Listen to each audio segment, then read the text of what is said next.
Deus, Atos dos Apóstolos, conforme temos aprendido, Atos do Espírito Santo.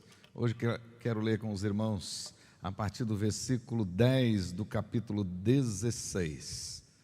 A partir do versículo 10 do capítulo 16 até o versículo 40. Nós estamos aí no contexto da segunda viagem missionária do apóstolo Paulo e do profeta Silas. Então nós vamos ver como o evangelho foi pregado no poder do Espírito Santo e a primeira igreja em todo o continente europeu fora plantada, para a honra e glória do Senhor, a despeito das lutas, das dificuldades pelas quais os missionários passaram. Diz assim a palavra de Deus a partir do versículo 10.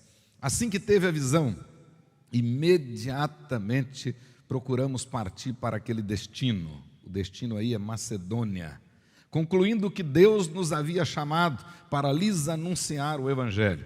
Tendo, pois, navegado de Troade, seguimos em direitura a Samotrácia, no dia seguinte a Neápolis, e dali a Filipos, cidade da Macedônia, primeira do distrito e colônia romana. Nessa cidade permanecemos alguns dias. No sábado, saímos da cidade para junto do rio, onde nos pareceu haver um lugar de oração. E assentando-nos, falamos às mulheres que para ali tinham concorrido. Certa mulher, chamada Lídia, da cidade de Tiatira, vendedora de púrpura, temente a Deus, nos escutava. O Senhor lhe abriu o coração para atender às coisas que Paulo dizia. Depois de ter sido batizado, ela e toda a sua casa, nos rogou dizendo: se julgais que eu sou fiel ao Senhor, entrai em minha casa e aí ficai. E nos constrangeu a isso. Aconteceu que, indo nós para o lugar de oração, nos saiu ao encontro uma jovem possessa de espírito adivinhador, a qual, adivinhando, dava grande lucro aos seus senhores. Seguindo a Paulo e a nós, clamava dizendo: estes homens são servos do Deus Altíssimo e vos anunciam um caminho de salvação. Isto se repetia por muitos dias. Então Paulo, já indignado, voltando-se, disse ao espírito adivinhador: em o nome de Jesus Cristo, eu te mando, retira-te dela. E ele, na mesma hora, saiu. Vendo os seus senhores que lhe se desfizera a esperança do lucro, agarrando em Paulo e Silas, os arrastaram para a praça à presença das autoridades. E levando-os aos pretores, disseram: estes homens, sendo judeus, perturbam a nossa cidade, propagando costumes que não podemos receber nem praticar, porque somos romanos. Levantou-se a multidão, unida contra eles, e os pretores, rasgando-lhes as vestes, mandaram açoitá-los com varas. E depois de lhes derem muitos açoites, os lançaram no cárcere, ordenando ao carcereiro que os guardasse com toda a segurança. Este, recebendo tal ordem, levou-os para o cárcere interior e lhes prendeu os pés no tronco.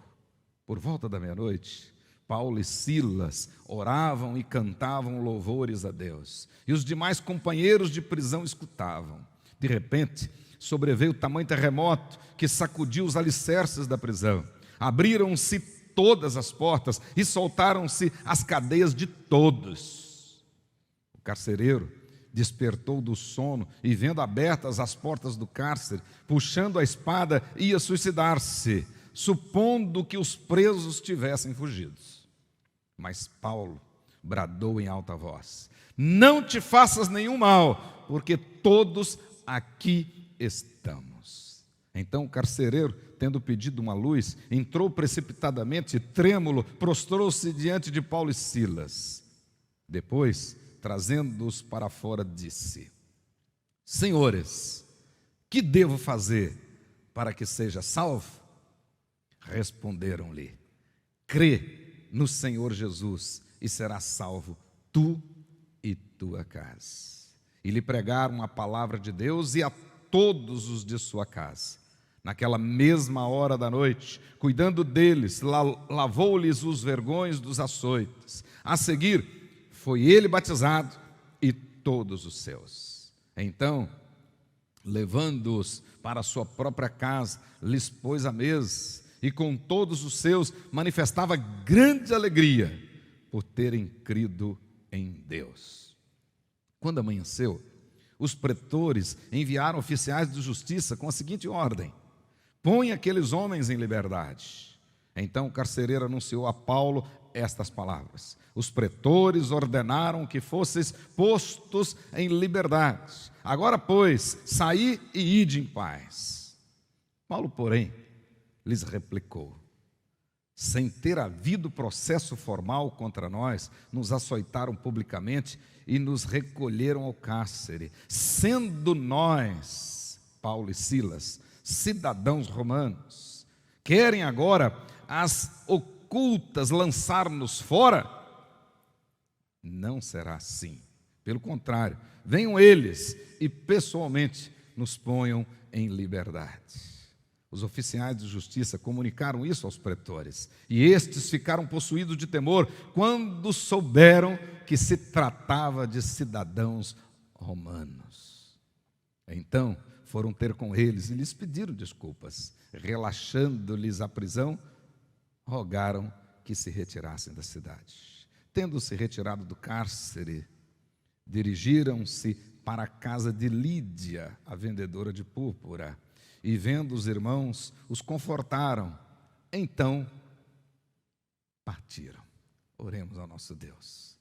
Pai querido, em nome de Jesus, permita, Senhor, que a tua graça bendita, que a mesma ação do Espírito Santo que inspirou teu servo Lucas para escrever essa história, para narrar esses acontecimentos, esteja agora iluminando nossa mente, nosso coração, para tirarmos proveito, lições espirituais da tua palavra. E ao sairmos daqui hoje, ó Deus, saiamos transbordando de alegria, desejosos em fazer a tua vontade, animados. Ajuda-nos, ó Pai. Desperta e abençoa a tua igreja. Em o nome de Jesus, para a honra e glória de Jesus. Amém. Glória a Deus. Muito bem, meus queridos irmãos, nós estamos tratando aqui nos nossos mensagens de domingo à noite a respeito de Atos dos Apóstolos. Hoje, dando seguimento à nossa mensagem do último domingo, da última oportunidade, nós estamos estudando aí o Evangelho pregado com o poder do Espírito Santo lá na Europa. E nós já vimos aqui que o Evangelho chegar até a Europa foi propósito bem claro e objetivo de Deus. Foi um propósito traçado na eternidade. E esse texto nosso hoje, capítulo 16, a partir do versículo 10, está no contexto daquela introdução que Lucas fez para narrar os acontecimentos da segunda viagem missionária. Nós vimos anteriormente que depois daquele episódio envolvendo Paulo e Barnabé, Barnabé segue com João Marcos para Chipre e Paulo com Silas, encomendado pela igreja, segue a pé para a região da Cilícia, passando na sua cidade natal, Tarso, por isso Paulo de Tarso, e depois seguindo para a região da Frígia, depois para a região da Galácia. O apóstolo foi pregando o Evangelho. Na realidade, nós já sabemos claramente que ao sair de Antioquia para essa segunda viagem missionária, o apóstolo Paulo tinha no seu coração, colocado pelo Espírito Santo de Deus, dois objetivos bastante claros, absolutamente claros nessa história narrada por Lucas. O primeiro objetivo era visitar os irmãos das igrejas que foram plantadas na primeira viagem missionária. Aquela viagem que eles tinham ido, ele e Barnabé, começando por Chipre, e assim chegando até a região de Antioquia, depois Listra, Icônio, Derbe, sofreram bastante, mas plantaram várias igrejas, e a Bíblia diz que muitos gentios, muitas pessoas se converteram a Jesus.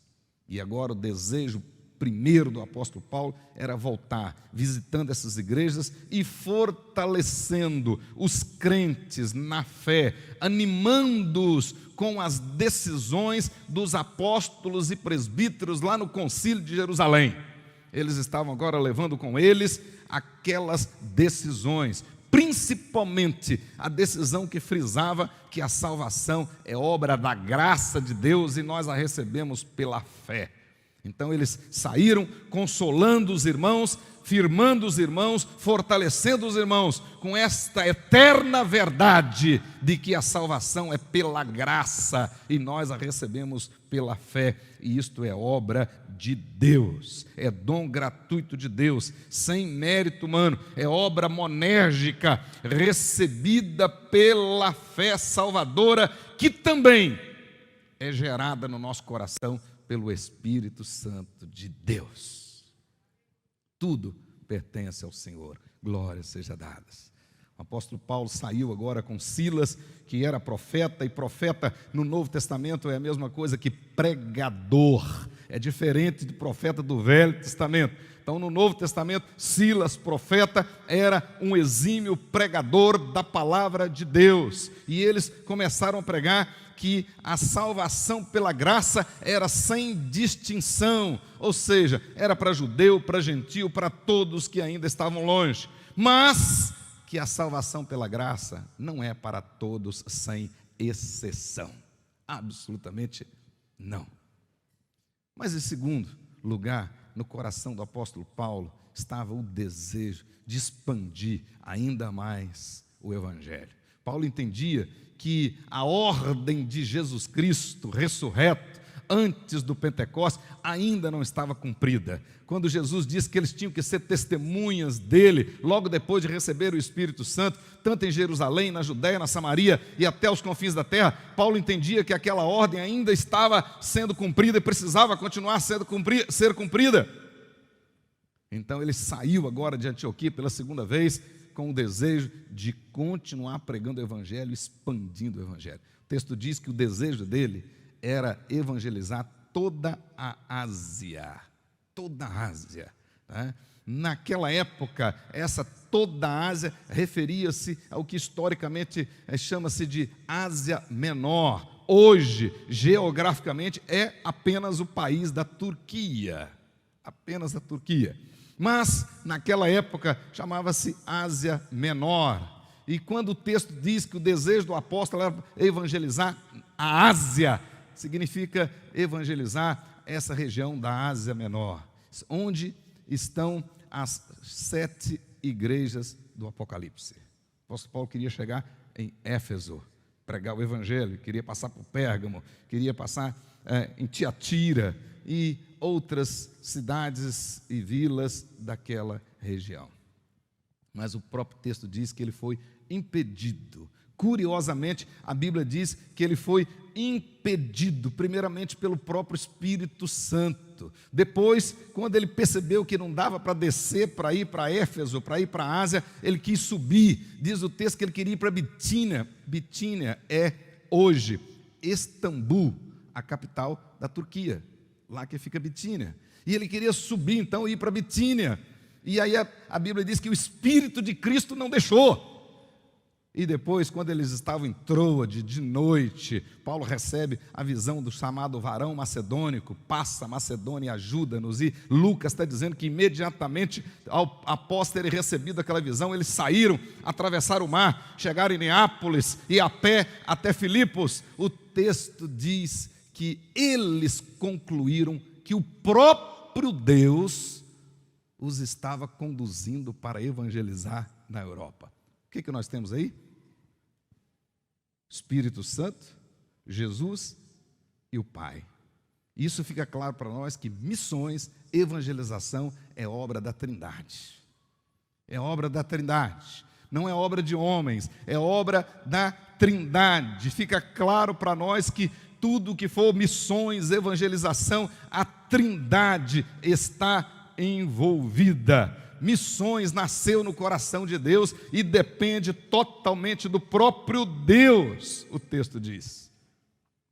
Segunda lição que nós podemos ver aí, claramente, é que de fato Deus permite que façamos planos, mas é dele a resposta final.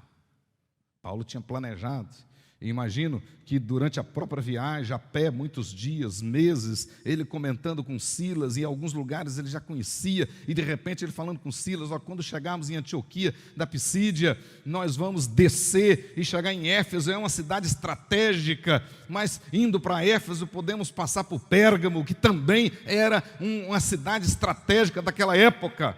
Imagina ele fazendo os planos e sonhando com as pessoas que iriam se converter e tudo. De fato, Deus permite que façamos planos, mas nós precisamos ter consciência de que a resposta certa, a resposta final é dele. E quando se trata de evangelização, de missões, é ele que está no controle. Quem tem preocupação com a expansão da igreja e quem quer expandir a sua igreja é o próprio Deus. Foi Deus quem trouxe há mais de 100 anos atrás a família Dias para o nosso Mato Grosso, trazendo o evangelho, e é Deus que continua sustentando essa igreja, e é Deus que continua fazendo com que essa igreja seja uma agência missionária, e hoje tem seus missionários espalhados por vários lugares no Brasil e no mundo. Essa história deixa claro para nós que o coração do homem, de fato, como dizia o rei Salomão, o coração do homem pode fazer planos, mas a resposta certa dos lábios vem do Senhor. Provérbios 16, versículo 1. Então, conselho da igreja, os pastores, os presbíteros têm que estar conectados com o Senhor. De fato, tem que ser pessoas comprometidas com oração para poder entender a visão de Deus, o chamado de Deus, a vontade de Deus, a orientação de Deus. Lucas declarou aí: nós entendemos que Deus nos fez atravessar o mar para chegar na Europa. Missões pertencem a Deus, e a igreja existe para ser uma agência missionária.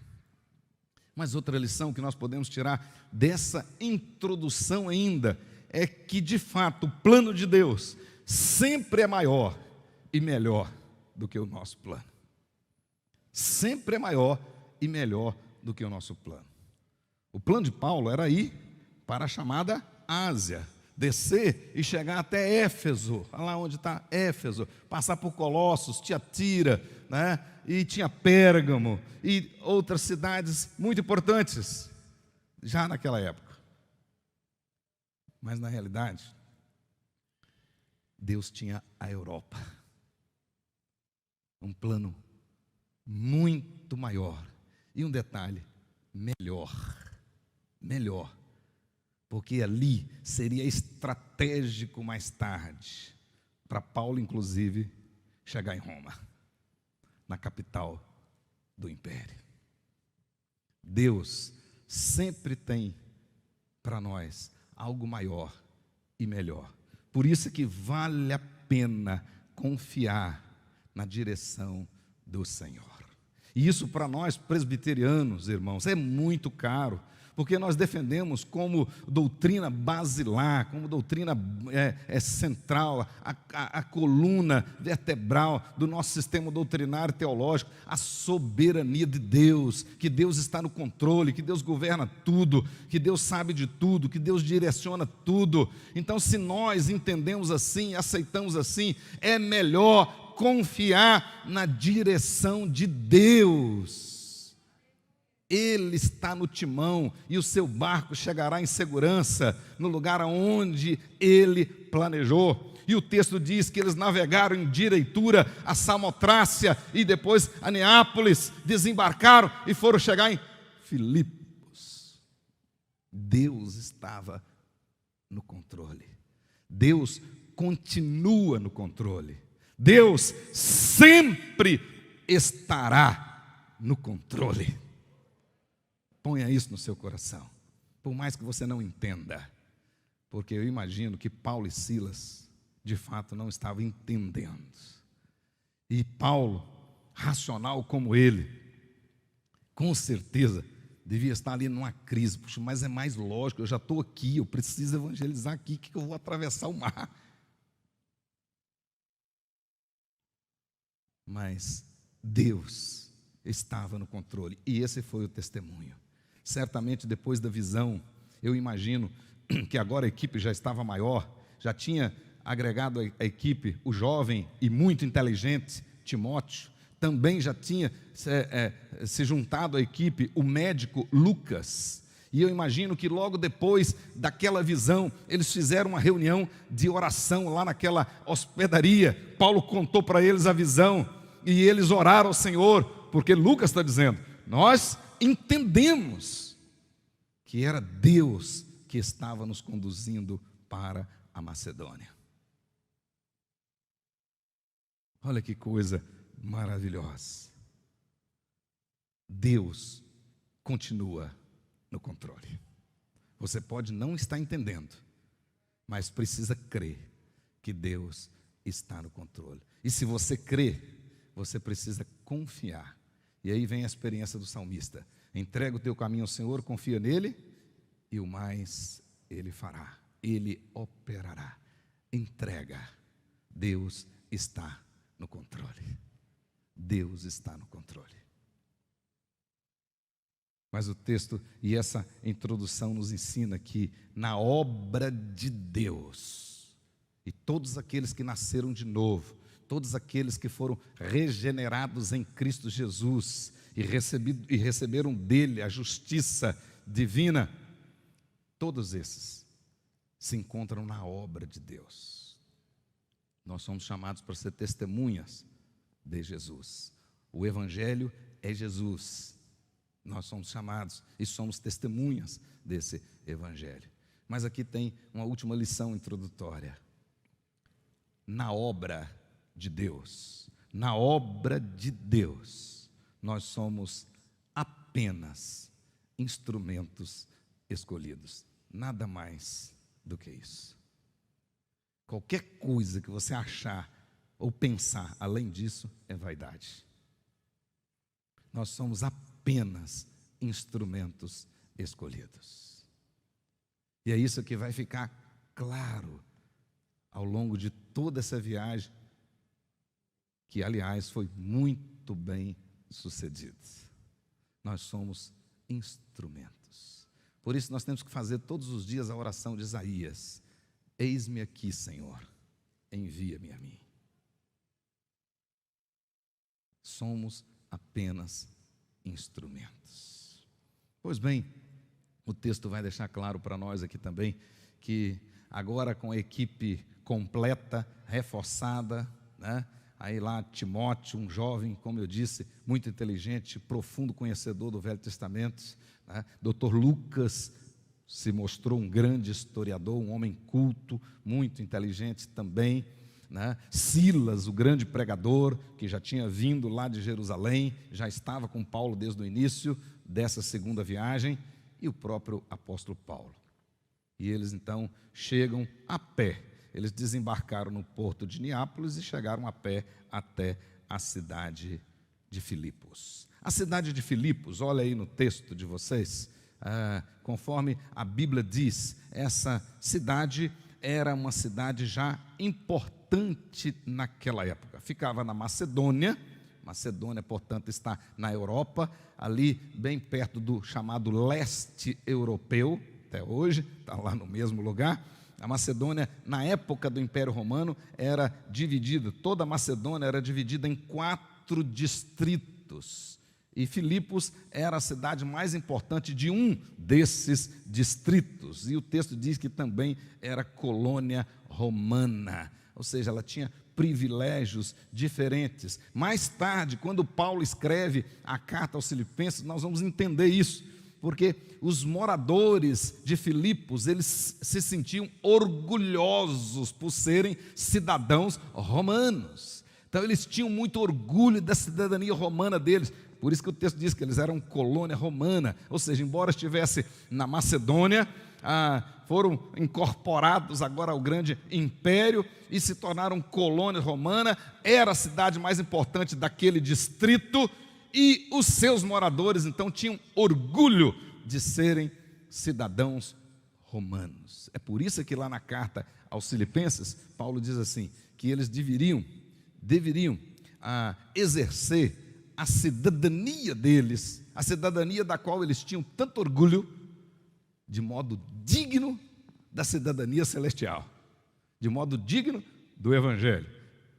Filipenses capítulo 1, verso 27. E ele termina ali essa sessão lá de Filipenses dizendo: indo ver-vos ou estando ausente, ouça no tocante a vós outros que estáis firmes, lutando pela fé evangélica. E a fé ali é o conjunto de doutrinas que nós precisamos conhecer, professar e obedecer. Então, firmes na fé evangélica, firme no evangelho, firme na doutrina. Por isso é que o texto diz que eles eram colônia romana. Agora, volta para o seu texto, dos versículos 11 até o versículo 40, especificamente nós temos a plantação da primeira igreja presbiteriana na Europa. Né? Presbiteriana porque é a igreja de presbíteros, governada por presbíteros. E nossa igreja chama presbiteriana, não é simplesmente um nome denominacional, é uma referência ao nosso sistema de governo. Significa que a nossa igreja é liderada por presbíteros, docentes e regentes. E então nasce agora a primeira igreja presbiteriana lá na Europa, nesses versículos 11 até o versículo 40. E aí nós podemos tirar algumas lições. Tudo isso começa com a conversão de uma mulher. Uma mulher. E o texto vai deixar claro para nós que essa primeira igreja começou com a conversão de uma mulher que residia na cidade. Entretanto, ela era estrangeira. Era uma empresária da cidade de Tiatira, que ficava lá na Ásia Menor, lá onde hoje é Turquia, na região de Lídia. E aí tem um detalhe curioso, é bem provável que o nome dessa mulher não era Lídia. E Lídia aqui é uma referência à sua origem. Aquela mulher tinha vindo da região de Lídia, onde ficava a cidade de Tiatira. E ela era empresária, vendedora de púrpura, e essa matéria-prima e essa mercadoria que ela vendia era muito rara naquela época e muito cara. Portanto, era uma empresária bem-sucedida e rica. E o texto vai dizer que essa mulher era uma mulher temente a Deus. Nós já estudamos noutras mensagens aqui, temente, quando a Bíblia no Novo Testamento fala de temente a Deus e fala de prosélitos, tem uma diferença. Temente a Deus eram aquelas pessoas que simpatizavam com o judaísmo, até iam às sinagogas, liam as escrituras, mas não eram circuncidados. Então eles eram chamados apenas de tementes a Deus. E os prosélitos eram aqueles gentios que tinham se convertido ao judaísmo e passado pela circuncisão. Esses eram os prosélitos, gentios que tinham virado judeus. Essa mulher era uma mulher temente a Deus. O texto vai dizer, versículo 13, no sábado, diz o texto que eles saíram da cidade, saída da cidade, junto a um rio, onde parecia que tinha ali um lugar de oração. Certamente receberam essa informação e foram para lá. E lá eles encontraram algumas mulheres, certamente lendo as Escrituras e orando ao Senhor. Aqui tem um detalhe: Filipos era uma cidade gentílica, uma cidade que ficava no mundo grego. Pois bem, e nessa época certamente não tinha em Filipos nenhuma sinagoga, porque era naquela época necessário 10 judeus para organizar uma sinagoga. E certamente não tinha naquela cidade nem 10 judeus de fato, circuncidados, professos. Não, por isso não tinha sinagoga. mas tinha alguns simpatizantes, ou seja, alguns tementes a Deus, e, portanto, iam para esse lugar para ler as Escrituras e orar, mas não tinha quem explicasse para eles, quem ensinasse a lei para eles. E de repente aparece lá uns homens, e um deles, doutor na lei, muito sabido, e começa diz o texto, assentado, que era a posição do mestre naquela época, para ensinar no judaísmo, e assentado, ele começa então a explicar para aquelas mulheres, e elas ouviram atentamente. E Lucas faz questão de registrar que uma delas, aqui chamado de Lídia, então vamos considerar que de fato era Lídia o nome dela, mas essa Lídia prestou atenção de maneira mais especial ainda, e nós vamos descobrir logo adiante por quê. Por que ela ficou mais ligada? O texto diz porque o Espírito Santo abriu o coração dela, para ela entender a palavra de Deus. Paulo pregando, e o Espírito Santo abriu o coração dela, para ela entender a palavra de Deus. Então nós podemos tirar aqui algumas lições. Essa Lídia que prestou atenção e que o Espírito Santo operou na vida dela. Nós temos aqui uma coisa que para nós também na nossa teologia é muito cara, muito cara. Nós fazemos com clareza, à luz da Bíblia, a exposição de que existe o chamado geral e existe o chamado específico, o chamado particular. Chamado geral, nós denominamos a pregação do Evangelho, feita por servos e servas de Deus. E o chamado específico, nós chamamos de graça irresistível, a ação do Espírito Santo, que aplica a palavra que Ele mesmo inspirou, gerando fé salvadora, para as pessoas poderem crer no Evangelho do Senhor Jesus. A isso chamamos de graça irresistível. Então aqui, nessa parte da história, na salvação de Lídia, aquela mulher da cidade de Tiatira, aquela vendedora de púrpura, aquela mulher temente a Deus, já tinha um certo conhecimento, mas que escutava com atenção, e o Senhor lhe abriu o coração para entender as coisas que Paulo dizia. Ela entendeu, entendendo ela creu, crendo o texto diz que ela foi salva, e salva ela foi batizada. Nós temos uma sequência maravilhosa aqui que acontece até hoje. Ela entendeu, ela creu, ela foi salva e recebeu o símbolo dessa salvação, o sinal dessa salvação, o selo dessa salvação, que para nós é muito importante e se chama batismo.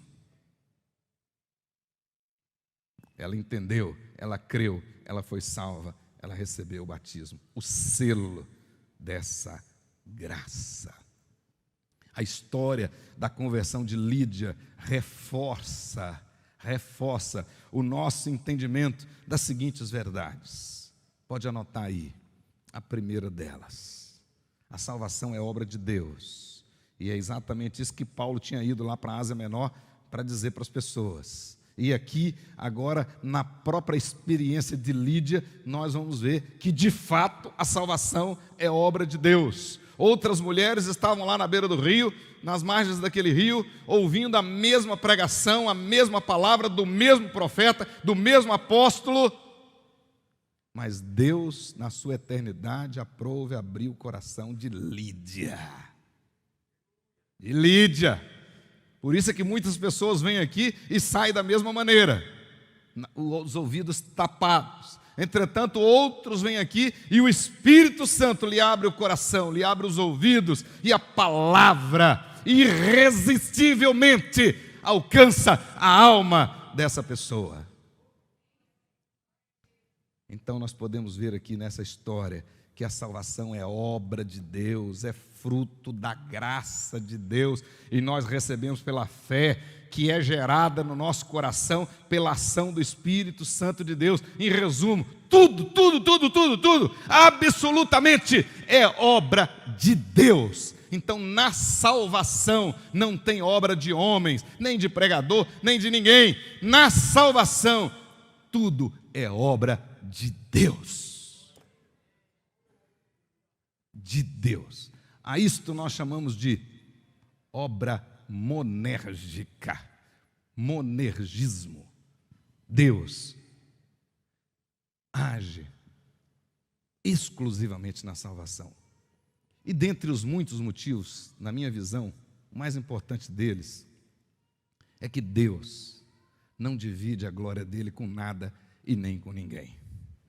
E não tem mais nada, não tem nada mais importante do que a salvação de um pecador. E essa glória Deus não divide com ninguém. Com ninguém. Essa glória é exclusivamente dele. E aí nós terminamos nossas teses doutrinárias desde a Reforma, declarando: soli Deo glória. Glórias só a Deus. Só a Deus. Glorifique ao Senhor. Tem uma historiazinha que Spurgeon contava para os seus discípulos, de que certa feita, passando num determinado lugar em Londres, uma pessoa embriagada encontra com ele e o reconheceu. E bastante bêbada se dirigiu ao pastor Spurgeon, reverendo Spurgeon, e disse: eu quero agradecer o Senhor, porque o Senhor me converteu. E diz a história que Spurgeon olhou para ele bem de cima e embaixo e disse: de fato eu te converti mesmo. Porque se tivesse sido Deus, você não estaria desse jeito, dessa maneira. E assim, muitas igrejas hoje estão cheias de pessoas que aderiram ao Evangelho, acharam bonito aquele pregador. Hoje muitos pregadores, contadores de piadas e tal, stand-up, e o sujeito acha aquilo bonito e vem e tal. Mas não houve conversão. Quando a palavra de Jesus, lá no Sermão do Monte, se cumprir na vida daquela pessoa, grande será a ruína. Jesus disse no Sermão do Monte, terminando o sermão, dos dois fundamentos, um sobre a areia, outro sobre a rocha. E ele disse lá que impreterivelmente os ventos vão bater contra a sua casa, os rios vão subir, impreterivelmente. Não foi ali uma previsão, não. Na realidade, Jesus não estava falando de uma possibilidade, absolutamente não. Jesus estava falando de algo concreto. Um dia os ventos vão soprar com ímpeto contra a sua casa. Um dia as águas vão subir e vão bater com força contra as suas paredes. E se a sua casa não estiver construída sobre a rocha, grande será a ruína. Então o próprio Deus se encarregará de soprar a palha. Ele mesmo vai fazer isso. Ele mesmo vai separar o joio do trigo. Então essa conversão de Lídia nos ensina isso. Deus é absolutamente soberano na salvação. Não divide a sua glória. Jesus disse, Mateus 11, 27, ninguém conhece o Filho senão o Pai, e ninguém conhece o Pai senão o Filho e aquele a quem o Filho quiser revelar. Então você pode sair de joelhos daqui até Aparecida do Norte. Isso não tem nenhum valor se o Espírito de Deus não agir na sua vida. O próprio Jesus também disse, João 6, 44, ninguém pode vir a mim se o Pai que me enviou não o trouxer. E em virtude disso, eu o ressuscitarei no último dia. Podemos ver também em Atos capítulo 2, verso 39, que nós já estudamos aqui, Pedro falando, para vós outros é a promessa, para os vossos filhos e para todos aqueles que ainda estão longe, isto é, para quantos o Senhor, nosso Deus, chamar. Na primeira viagem missionária, lá em Antioquia da Psídia, o apóstolo teve essa experiência, capítulo 13, verso 48, ele diz assim, os gentios ouvindo isso, regozijavam-se e glorificavam no Senhor, por terem crido, por terem sido destinados para a vida eterna. aqueles que o Pai elegeu na eternidade, impreterivelmente serão glorificados. E em virtude disso, Romanos capítulo 8 diz que Deus já os vê glorificados. Aquele que predestinou, aquele que elegeu, aquele que chamou, aquele que justificou, aquele que glorificou. Esse é o nosso Deus. Segunda lição da história de Lídia que nós podemos tirar aqui hoje é que a fé vem pelo ouvir e ouvir a palavra de Deus. É esta lição que Paulo vai depois, mais tarde, escrevendo para os Romanos, no capítulo 10, ele vai dizer exatamente isso. Nós precisamos de uma fé diferente, de uma fé especial, para poder crer naquilo que Jesus fez na cruz, há 2000 anos atrás. Essa fé nós chamamos de fé salvadora. E essa fé é gerada pelo Espírito Santo de Deus. Você não sonha com ela, ela não vem assim voando e entra na sua cabeça. Não, é o Espírito Santo que gera no nosso coração. E como é que o Espírito Santo faz isso? Através da palavra. Através da palavra. E aí, o apóstolo Paulo, escrevendo mais tarde para os romanos, ele vai dizer: como ouvirão se não há quem pregue? É necessário pregar. É por isso que a igreja não pode perder a sua visão, ela não pode parar de enviar missionários, enviar obreiros evangelistas, plantar igreja nos bairros, nas cidades, ela não pode. Uma das marcas da secularização da igreja é a falta de vocações, e uma das marcas de que o Espírito de Deus está avivando a igreja é o surgimento de vocações. Na época dos grandes avivamentos, ao longo da história, se percebe com clareza a proliferação de vocações. Mas quando todo mundo quer cuidar dos seus próprios interesses, como na época do profeta Ageu, e deixa o Senhor para lá, não existe avivamento, não existe. Então nós podemos ver que a fé vem pelo ouvir a palavra de Deus. Lídia estava ouvindo, estava escutando com atenção. De repente o Espírito Santo vai lá e abre o coração dela, e aquilo que Paulo estava falando começa a fazer sentido para ela, começa a alcançar lá o âmago do ser dela. Eu tenho certeza que até os crentes mais antigos aqui já tiveram essa experiência. De repente você já até leu o texto aqui muitas vezes. Às vezes eu estou sentado ali, pastor ou outra pessoa está pregando aqui, e eu fico olhando para o texto e digo: meu Senhor, eu já li esse texto 300 vezes e eu não vi isso, Senhor. Mas naquele exato momento o Espírito Santo de Deus está abrindo meu coração para eu entender, e ali Deus está me dando uma lição, ali Deus está me corrigindo, ali Deus está me incentivando, ali Deus está me motivando, ali Deus está me admoestando, exortando. É assim.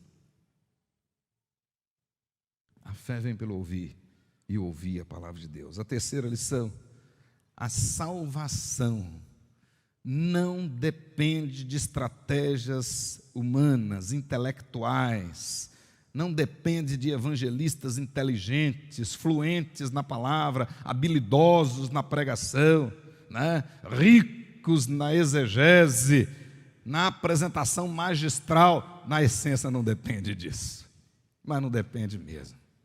Eu me esforço, estudo para chegar aqui e procurar trazer conteúdo bom para todos que estão aqui, os que estão nos acompanhando pela internet. Mas na essência não depende de mim. Eu posso me esforçar ao máximo. Eu posso fazer uma exegese com maestria. Mas o que interessa é a unção do Espírito Santo de Deus. É isso que faz diferença. É isso que faz diferença. Por isso que o reverendo Otto Guanais Dourado dizia para nós lá no seminário: bota fogo no sermão ou coloca o sermão no fogo. Porque se o Espírito Santo não agir, você não passou de um apresentador de auditório. Alguém que está aqui para entreter os outros.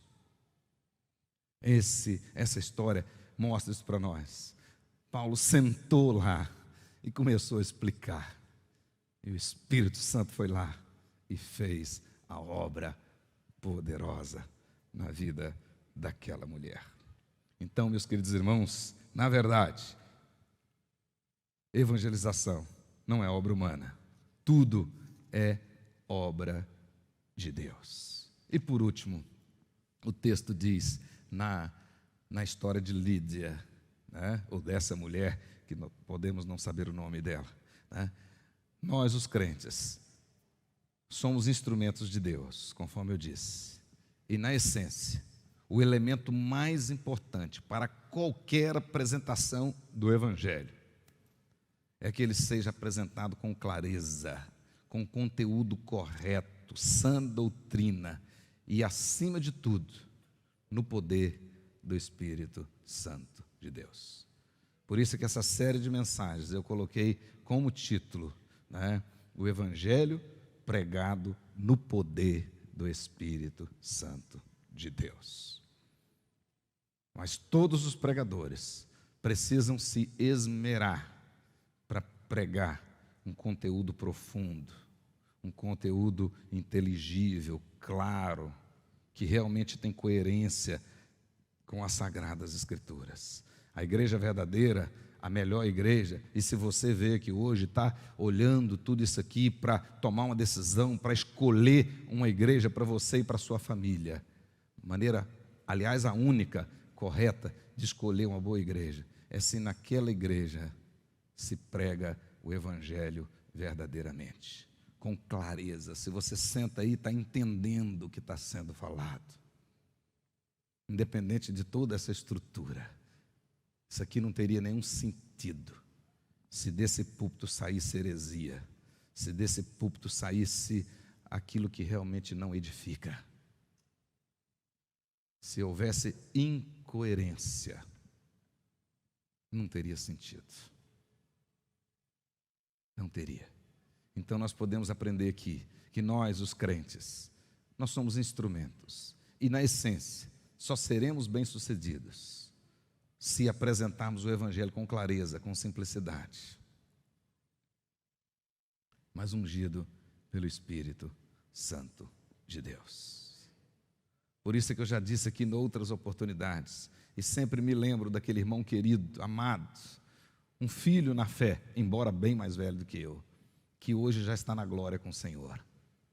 Meu querido irmão Isaías Mateus Dias. Por causa da sua deficiência, ele não conseguia, eu costumo até brincar, fazer o O com copo. Nunca foi alfabetizado. Não conseguia ser alfabetizado. Eu mesmo usei de vários métodos para tentar alfabetizá-lo. Vários métodos, inclusive um excelente chamado AEI, Alfabetização e Evangelização Internacional, que evangeliza com a Bíblia. Aliás, que alfabetiza com a Bíblia. Mas ele não conseguia aprender as vogais, não conseguia. Mas os meus 10 anos de pastorado na igreja presbiteriana de Barra de São Francisco, ninguém evangelizou mais do que Isaías Mateus Dias. Tem muitas almas no céu por causa daquele irmão. Muitas. Analfabeto, de pai e mãe. Mas com certeza ganhou para Jesus muito mais almas do que muitos doutores, pós-doutores, teólogos, etc. Muito simples. Um dia, eu fui celebrar a Santa Ceia numa de nossas congregações, 20 quilômetros da cidade. E na roça, na fazenda mesmo, o culto e a escola dominical e a Santa Ceia começava 11 horas da manhã, porque nós fazíamos as duas coisas, né, porque os irmãos não tinham condições de voltar à noite, naquelas grutas, naquelas roças, difícil, sem energia, etc. E eu avisei na igreja, no final da escola dominical, na sede, que terminava cedo, eu disse: irmãos, olha, hoje tem Santa Ceia na congregação, eu vou em casa só trocar de roupa, e quem quiser ir comigo, é só esperar aqui na porta da igreja, que eu vou pegar a Kombi e nós vamos. Avisei, né? Fui lá em casa rapidinho para trocar de roupa. Quando eu volto, só está o Isaías lá. Ninguém ficou, ninguém ouviu, ninguém deu ouvidos à minha voz. Só o Isaías. E eu, na hora, eu ainda menosprezei o Isaías sem querer. Eu falei assim, ninguém veio, Isaías? Aí ele olhou, eu estou aqui, pastor. Eu disse, oh, glória, tá bem. Então vamos embora, Isaías, entra aqui na Kombi. Ele entrou. Na saída da cidade, tinha 3 jovens, pedindo carona. Morava lá nesse distrito.